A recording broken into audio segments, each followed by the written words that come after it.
Haleluya. Jumpa lagi dengan saya. Kita ada di Inspirasi 3 menit. Dan inspirasi kali ini terambil dalam kitab 1 Tesalonika 5 ayat yang ke-18. Saya akan baca buat saudara. Demikian bunyi firman Tuhan. Mengucap syukurlah dalam segala hal, sebab itulah yang dikehendaki Allah di dalam Kristus Yesus bagi kamu. Haleluya, puji Tuhan. Saudara kekasih dalam Tuhan, bicara tentang mengucap syukur di tengah-tengah keadaan yang kita hadapi hari-hari ini. Ketika COVID-19 melanda hidup ini, kadang-kadang kata mengucap syukur ini sepertinya sesuatu yang sulit untuk dilakukan.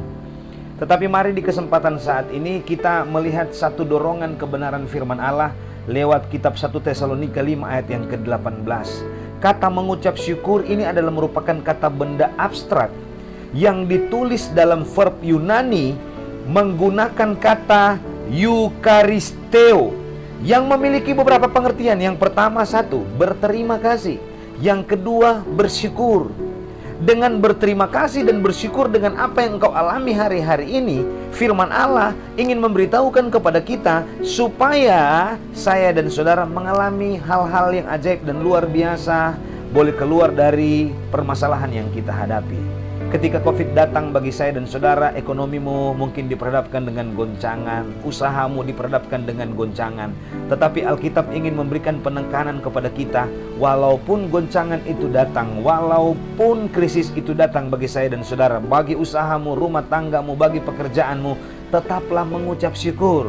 Dalam konteks verb Yunani memberikan pengertian satu, berterima kasih.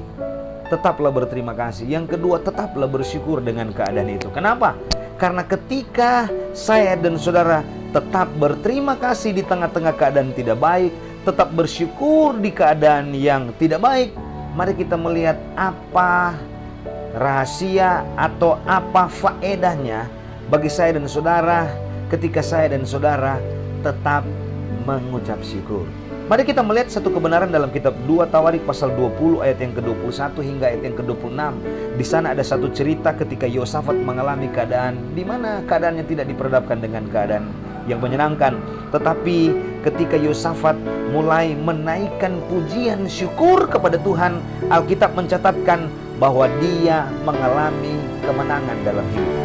Yang pertama, ketika Anda menaikkan ucapan syukur, faedahnya bagi kita, saya dan saudara akan mengalami kemenangan yang datangnya daripada Tuhan. Kemenangan atas masalahmu, kemenangan atas sakitmu, kemenangan atas persoalan yang engkau hadapi, kemenangan dalam hal-hal apa yang sementara engkau alami hari-hari ini. Ketika Anda mengucap syukur, hal itu terjadi. Yang kedua, mari kita melihat kebenaran firman Tuhan dalam kitab Yohanes pasal yang ke-6 ayat yang ke-11. Ketika Yesus diperhadapkan dengan 5.000 orang yang tidak ada makanannya, dan firman Allah menjelaskan dalam kitab Yohanes pasal yang ke-6 ayat yang ke-11 khususnya, ketika apa yang ada di tangan dia, dia mengangkat dan mengucap syukur, apa yang terjadi? Mujizat Tuhan terjadi. Terjadilah ketika 5.000 orang ini mengalami di mana tercukupnya makanan bagi mereka.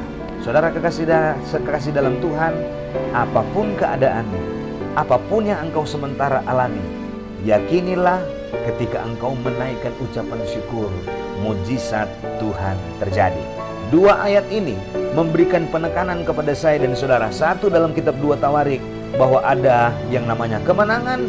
Dalam kitab Yohanes pasal 6 ayat yang ke-11, ada mujizat ketika Anda mengucap syukur. Sebab itu, mengucap syukurlah senantiasa di dalam segala hal dalam hidup. Tuhan Yesus kiranya memberkati kita semua.